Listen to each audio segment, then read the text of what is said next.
People are asking Nancy Mace after this conversation with Piers Morgan to put the cards on the table. People are asking her, just go ahead and name the names. There was something that she said during this discussion after reading those unredacted files, the Epstein files. And again, these aren't all the files and everything there is not unredacted. But she had some things to say. It is important to remember that this is someone who is a Republican. This is someone who supported Donald Trump. And it seems that the tide may be turning. It started with, of course, Thomas Massie and Marjorie Taylor Greene, but I'm noticing Nancy Mace and also Lauren Boebert is speaking out against what the Trump administration is doing surrounding these files as well. Could things be turning? Let's go ahead and get into this clip here. She was just on Piers Morgan. Listen to this. You've had a chance that very few have had, which is to get into some of these redactions that were being made. Obviously, there are millions of documents. How much have you been able to see that you think is significant? And what is being hidden by these redactions, do you think? Very little. In fact, the most important documents in my mind are the documents that are related to potential co-conspirators and individuals who have already been investigated and have seen no jail time. And one of those particular documents is an investigation document that the DOJ put on its website at one point and then took it down. Well, I went to the DOJ. That was the first document that I tried to pull up yesterday. And wouldn't you know, it is completely redacted. I still can't take a look at it. And I was told by the DOJ that the reason for that is that this is the way that the data came to the DOJ from the Southern District of New York. And there were also memos, internal memos by the DOJ that were attached to emails that I wanted to review as I'm sitting inside the DOJ. And guess what, Piers? Those attachments, those internal memos discussing co-conspirators that were investigated were unavailable to me. And so when you see this, you just realize this is one of the greatest cover-ups in American history. And I'm talking about multiple DOJs, multiple FBIs, multiple administrations, and all these girls want is justice and the truth. And we have to shame these predators into out of existence, out of civil society, if they're not going to see jail time. And that's what this process is about. I'm going back again in a few hours to try to look up more documents, particularly related to the co-conspirators. So I was wondering if Nancy Mace was going to speak out, because for those who are not aware, she is a survivor. She talked about this a couple of years ago when she was against like the all gender like bathrooms. And she said because of her experience as someone who was a victim of sexual assault. And when Marjorie Taylor Greene and Thomas Massie decided to break away from what the party was asking them to do and to go along with Ro Khanna and fight for this, I was waiting to see if she was going to step up, because she came out publicly about her experience, of course, long before they started releasing some of these Epstein files. Now, listen to the rest of this. This is really interesting.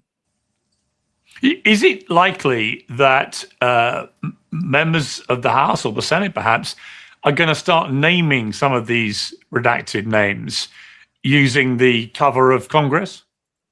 I'm one of the experts on the speech and debate clause. I have named names on the House floor, but also I will be naming names in a memo that I am currently drafting to the U.S. House of Representatives Oversight Committee. These are not necessarily people that I believe are predators, but these are people who I believe may be witnesses, may have information, because if the DOJ and the FBI aren't going to do their job, it is up to brave and courageous members of Congress to do it for them. And I believe that that passion and that courage and that bravery exists on the House Oversight Committee. And the list of names that I have just from being at the DOJ for 2 hours yesterday is longer than I could have imagined. And so I'm going back again in a few hours. I'm going to have a longer list of names. The other thing I want to mention, Piers, one of my biggest frustrations yesterday is that the Department of Justice only has 4 computers, 4 chairs, for ostensibly 535 members of Congress who may want to look at the documents. You have a tiny room the size of a closet with 4 chairs in it. And we have to take turns and make appointments. And, this thing is going to be long and drawn out. It could take me months to get through documents at this rate that I believe are going to be critical as this information is hidden from members of Congress. And that's wrong. So that's intentional. so that more people won't get to see it. And that's intentional, so that obviously if you have to book a time to look at these files, it's going to make it more difficult for you to see them. So everybody see the game that the DOJ is playing. You know, I said this a while back under the Biden administration as well. I think the DOJ should be nonpartisan. I don't think people should be appointed to the DOJ, you know, based on, well, the president is Democrat, so he's going to, you know, appoint these Democrats. The president is Republican. He's going to appoint these Republicans, excuse me. I think that's something that just should be nonpartisan, because how are you going to serve justice, right? And we put that in quotes. How are you going to serve justice if you're beholding to one of those parties? Obviously, you're going to look out for that party. So I've always had an issue with this, regardless of who the president of the United States is. So she goes on to say more here.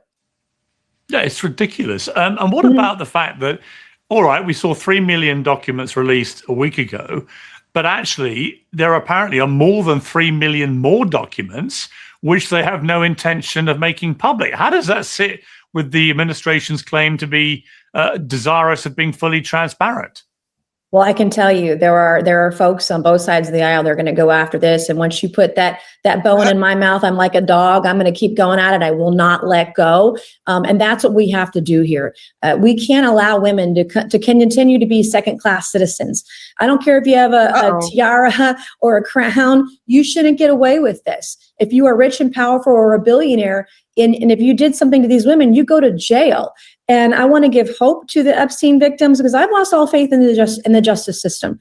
And if they're not going to go to jail, then we shame them out of existence, out of civil society. They lose their board seats, they lose jobs, they lose business deals, and we don't celebrate this kind of thing. Going to a pedophile island years after someone is a convicted pedophile to have lunch with your kids or whomever is wrong. And I just don't understand where the moral clarity is lost on members of Congress who are afraid to touch this subject. As a survivor, I'm seeing this in real time. In my own case, the judge in my cases revealed the names of the victims and wouldn't let them continue as Jane Does, just like the Epstein victims, whose names and identifying information were revealed to the public after they were promised it would be redacted. After by law, they were told it had to be redacted. You know, Virginia Guffrey Roberts, minor children. I mean, those names were revealed in those documents. And so it's almost like they want to protect the predators and continue the abuse and trauma of the victims. Yeah, that's exactly what they want to do. Careful, Nancy, saying things like, you know, as a woman and all of those things, and I want women to get justice. Careful, people might start calling you a leftist, Nancy. No, but the thing is here that's important that she said is that this is a bipartisan thing. And I think it's this issue that really is pulling support away from Donald Trump, right? Like we mentioned the Israel issue, and some people were moving because of that. But now we're starting to see, like, did Nancy Mace speak out when it came to the Israel issue? No.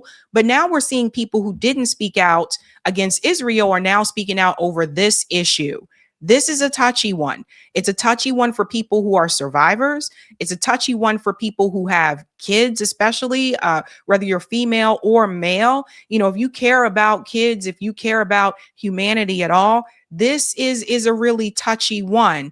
And I think that Donald Trump may have overplayed his hand here when it comes to the Epstein file, promising to release this information. I think he overplayed his hand, because I think he was like, yeah, this is something we can run on, add that to the docket as well, and say we're going to do something Biden wouldn't do, but then kind of really not expect people to push for it, because politicians run on issues all the time, but they don't always fulfill those promises.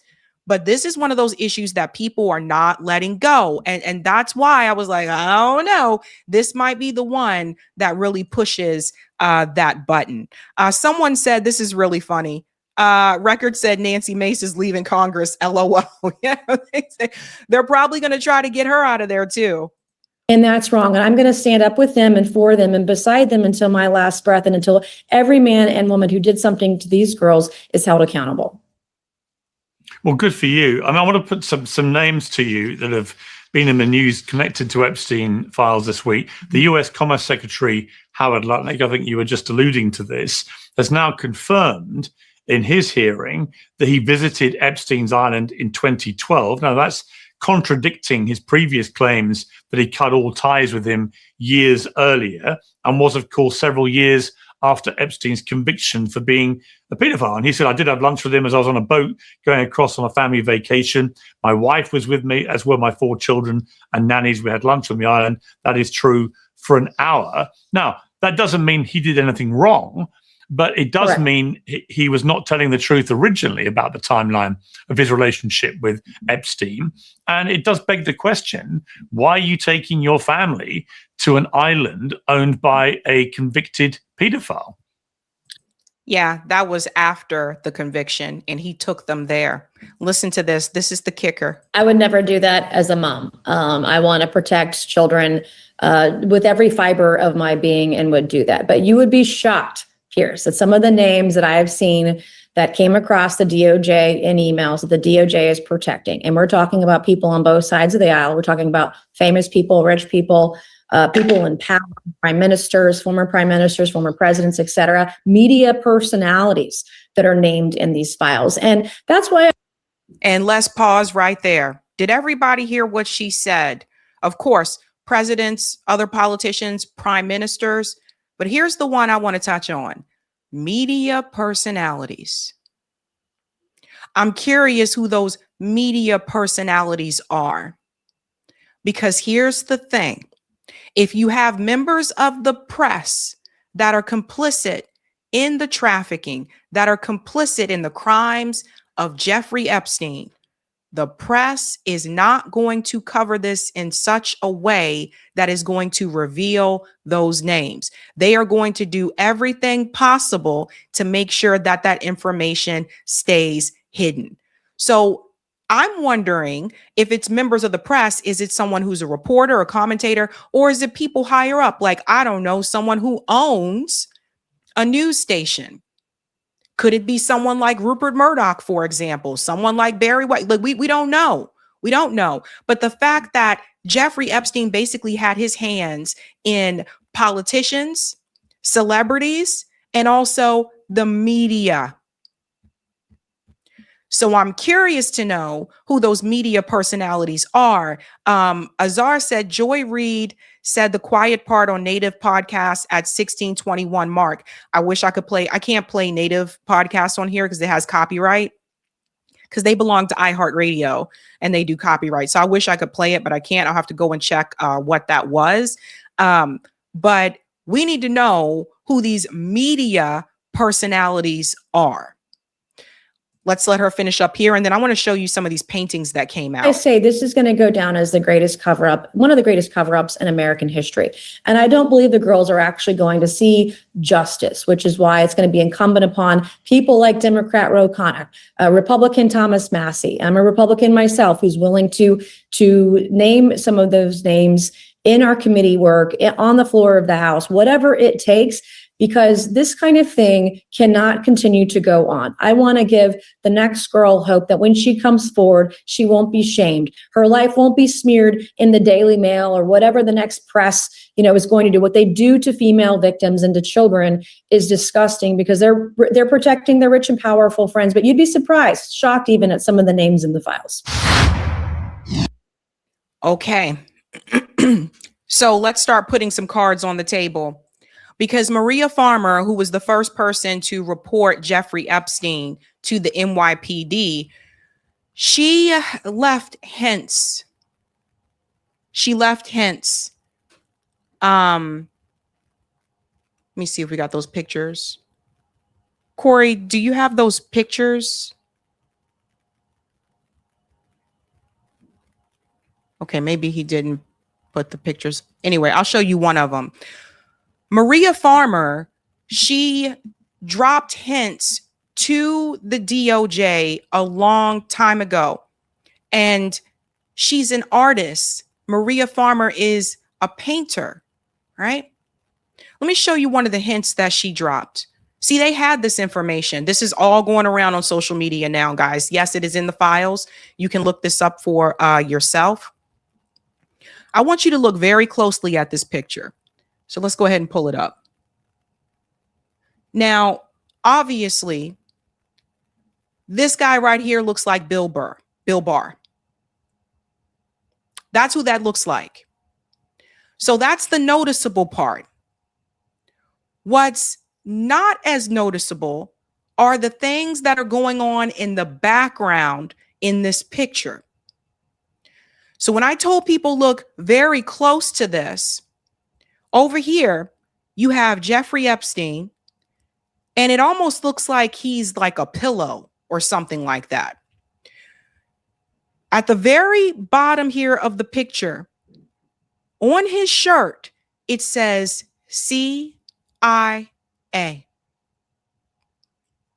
Okay. If you just glance at this picture, you can probably miss that. Now let's look at what's happening in the background.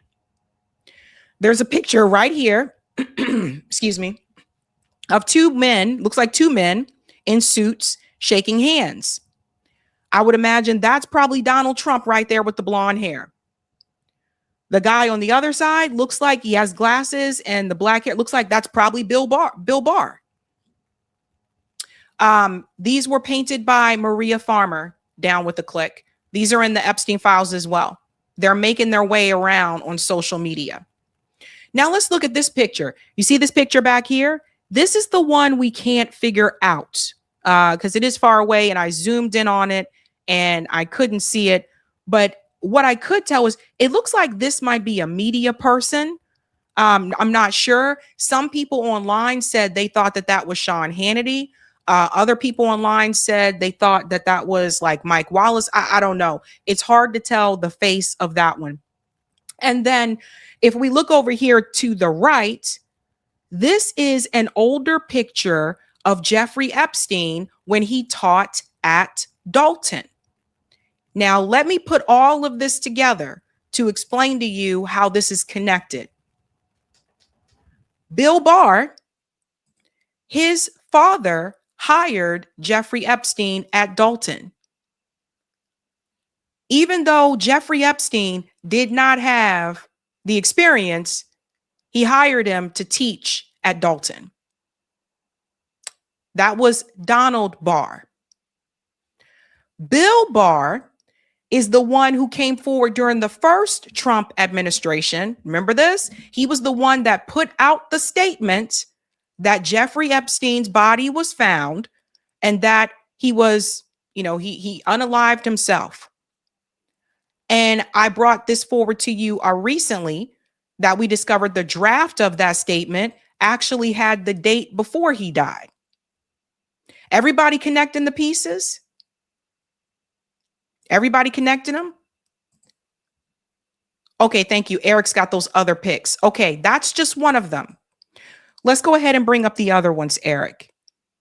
So we are putting the cards on the table, ladies and gents, because even though people are like, name the names, I feel like through her paintings, Maria Farmer was trying to tell you in so many different ways who these people could have been. It doesn't necessarily mean that they participated in the act, but it seems as though at some point she may have seen these people. Again, Maria Farmer is the first person that reported Jeffrey Epstein to the NYPD. That was back in the 90s. And had people had listened to her back then, I think many of these victims would have been, they wouldn't have had this happen to them. They preyed on girls that were very much in need. Girls that came from broken homes, girls that might have been running away or thinking about running away. Those were the types of girls that they recruited. Hey, want to make some money? Hey, we'll put you through college. Right? So let's go ahead and let me bring up this one. Yes. Thank you, Eric.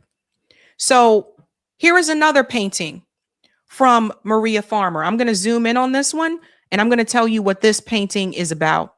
And then I'll zoom out and we'll show you some of the other parts. One of the things that Maria Farmer said was that a lot of these people that were elites, they were very much supportive of a new world order. This is important. You hear JD Vance, bragging about this right now in that interview that he did recently with Megyn Kelly. And in this painting, what you can see here at the top, I'll make it a little bit bigger so we can zoom in. What you can see here at the top, you see a hand pointing up towards the sky. We're going to go left to right here. There's a face here. I don't know whose face that's supposed to be. We go down here, we see mushrooms. Here's a TV. Some people say they think that's Bill Clinton on the TV. There's someone's head here on a car. There's Ghislaine Maxwell. I believe that's her right there. Her head is on like what looks like to be a dinosaur or something, a lizard or something like that. Then if you go up towards the top of the picture, I guess these people are supposed to be like angels or something like that with wings. I don't know who they are. And if we go back towards the bottom here, this face that you see right here in the middle, that looks like Les Wexner. And what you'll notice is that he is like planting these roots. There are roots that are connected to him, and these roots have faces. And we can't really tell who all these people are, but these roots have faces. And I think what she's trying to say is that these are all connected to him. He's controlling all of this. And over here, where the roots are, you'll see a TV screen that says CNN. Okay. And you can see other things over here. It looks like this is some type of spaceship over towards the right. Again, you see a building with pointing, upward, that type of thing. Let's go down. So you see a little bit closer, octopus. Some people said maybe that's Elon or somebody like that. I don't know. The building says Han Tower. And right here, you can see the door says 666 on it. Maria Farmer always said that these were very evil people. And she said that they supported the New World Order. So it's like she's telling you kind of like through her paintings, if you guys can tell. Over here is a close up again. There's this spaceship. There's a guy there. That's one of them. So this is I think that's a woman riding on a horse or something like that. This is the painting, I think, that refers to the New World Order. Then there's another one. Oh, that's not, I don't know what that is. Hold on. Oh, Eric, let me see what Eric said. Sorry. Yeah, we need all three of those, Eric. Sorry. Yeah, let me just pull that out there. Because one of them, I want you to tell me who you think this person is. I have my opinion. Because one of them, I had to blur out part of the picture for YouTube purposes. Yep, that's the one. That's the one. Then there's this one. This one has a lot of people asking questions. I blurred this out here. We cannot show that on YouTube. But if you want to know what that was an injured child on the floor. Who do you think this woman is? You guys let me know in the chat who you think this is. This woman standing here has on a red skirt. At the very bottom of the skirt, you see the Star of David. Let me zoom in here. I'll zoom in to get closer so you can see it a little bit better. You see the Star of David. You see AIPAC. And then Star of David, it says ADL. And then it says CIA at the very bottom of this long red skirt. And then, and that's an animal there. It looks like this is a piece of cake with the Star of David on it. And there's a piece of the cake that is cut out. If you look at what is in her hand, that almost looks like a devil's like pitchfork or something like that. And then there's a big, this woman got some big tatas, but that is a big USA flag on the shirt. And behind them are the colors red and blue. This is Maria Farmer trying to speak to you through her art. She sent this and other photos, a lot of them I can't show on here, but other paintings to the FBI, to the DOJ. They had this information. Now I'm going to tell you who people think this is online. A lot of people said that looks like Meghan McCain. Now that's an interesting perception. It kind of does. And let's bring up something else. Meghan McCain's from Arizona, right? Let's connect some dots here. Meghan McCain, Arizona. TPUSA, Arizona. Erica Kirk, Arizona. Arizona, right on the border.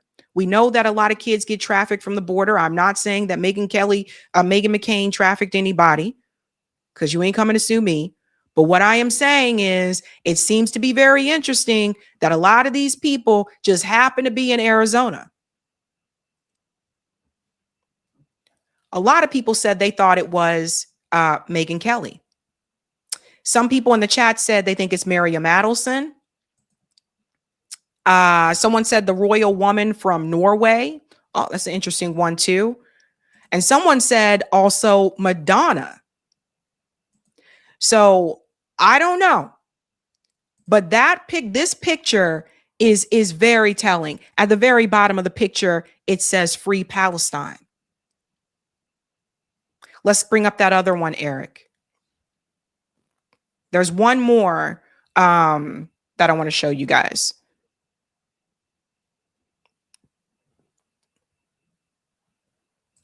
Eric, do you have the other one? Let's see. Let me come in here.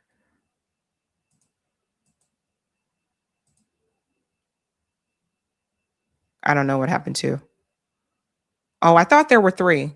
Oh, yeah, I showed the other one already. I'm sorry. Sorry. So if we go back to, again, Bill Burr, again, CIA at the bottom of the Jeffrey Epstein here. And then you see CIA at the bottom of the dress of this woman here. And there are other pictures.